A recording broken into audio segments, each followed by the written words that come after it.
Are you saying on Libya? Can you say on Libya that basically the buck stops with the State Department on security? Then it doesn't stop at the White House. Well, that's an unartful, made-for-television phrasing, Ed. But the fact of the matter, the State Department, the president can't deal with that. Basically, he doesn't make those assessments, is what you said. There are thousands of diplomatic personnel around the world. There are countless facilities around the world, and I am saying that when it comes to the number of personnel who are in place at consulates and embassies and other diplomatic facilities around the world, those decisions are appropriately made at the State Department by security personnel.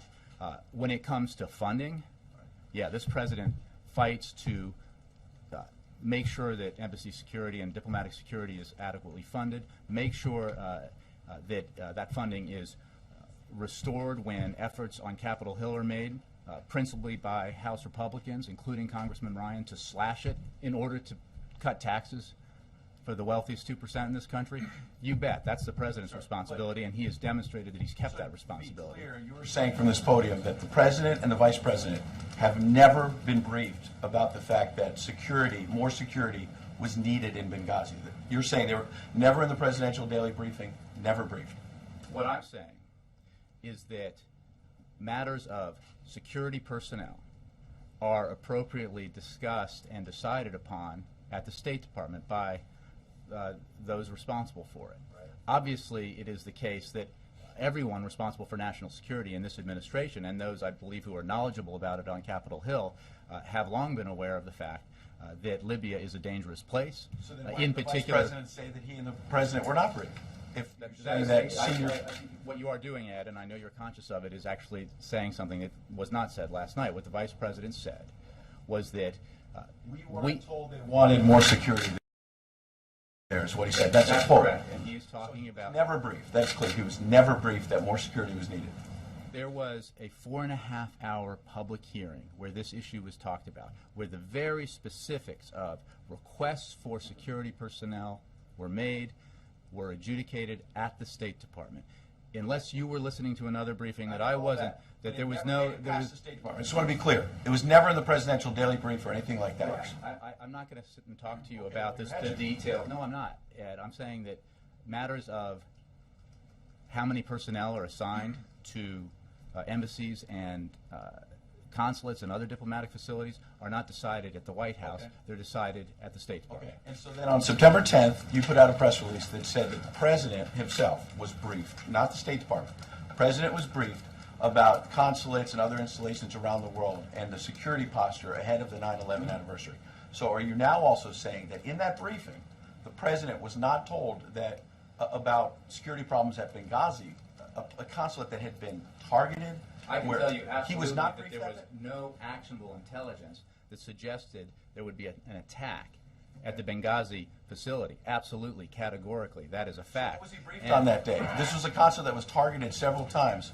He was not told the day before the 9/11 anniversary, in advance of which this administration, just like the previous administration, took action to prepare for potential acts against the United States or our allies that might take place as part of the anniversary of the 9/11 attacks in 2001. What I can say is that there was no actionable intelligence indicating there would be an attack at the Benghazi facility. That's different, though. What I'm asking is actionable intelligence. I understand that distinction, but you're saying the president on 9/10 was not told broadly about the consulate in Benghazi being targeted several times, there being problems, there being concerns about it, the ambassador wanting more security. He wasn't told about any of that? Ed, again, I cannot get into the specific details of a classified briefing and a classified document. Right, what I can tell you last night said he was not told, so I just want to be clear. You can't. You're conflating a lot of things. No, we're not. What I'm saying is that there was no actionable intelligence, and I think that is pretty clear, what I'm saying. And what I obviously cannot discuss in detail is classified information. There was no actionable intelligence regarding the Benghazi facility. I understand an effort here to politicize this, to turn this into an issue in a campaign. The president, from the minute it happened, has been focused on finding who is responsible for those who killed 4 Americans, making sure that our diplomatic personnel around the world are secure, investigating what happened and following the facts wherever they may lead, and ensuring through his directive to the Secretary of State that actions are taken and a review is undertaken to find out what happened with regards to security in Benghazi and what our posture ought to be moving forward at that facility and other facilities around the world that are in places that are considered dangerous. Last thing, when you dismiss it as politics, 4 Americans were killed. And the mother of Sean Smith told CNN a couple nights ago, told Anderson Cooper, that she doesn't feel like the administration is getting to the bottom of this. What do you say to her? I don't think she's making politics out of this. She just said, I want to know what happened to my son. Well, and nobody wants to know more than the President of the United States. So rather than speculate and hypothesize and take political shots on TV, this President has made sure that the FBI is investigating what happened, that the State Department set up the Accountability Review Board to assess what happened in terms of the security posture in Benghazi, and that is underway. And as the Secretary of State said just moments ago, what has always been the case is that we have been very transparent about what we know and made clear that as hours and days and weeks have passed by and more facts have come to light and more has been revealed through the investigations underway, that we have gained a clearer picture of what happened and what did not happen. And we've been very transparent about that. From the beginning, what we have seen, unfortunately, because this is not our tradition, an effort by some to turn this into a partisan fight. And that's a shame when we're talking about brave men and women in our diplomatic service who serve Democrats and Republicans, who represent the United States and the American people and America's interests abroad, often in very dangerous parts of the world.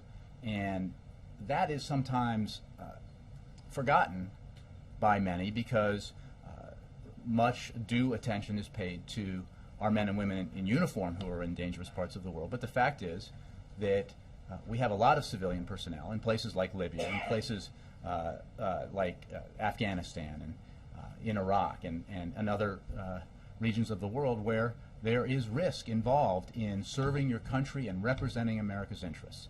And the President is focused on finding who is responsible, bringing them to justice, investigating to the end what happened, and taking appropriate action to ensure it does not happen again.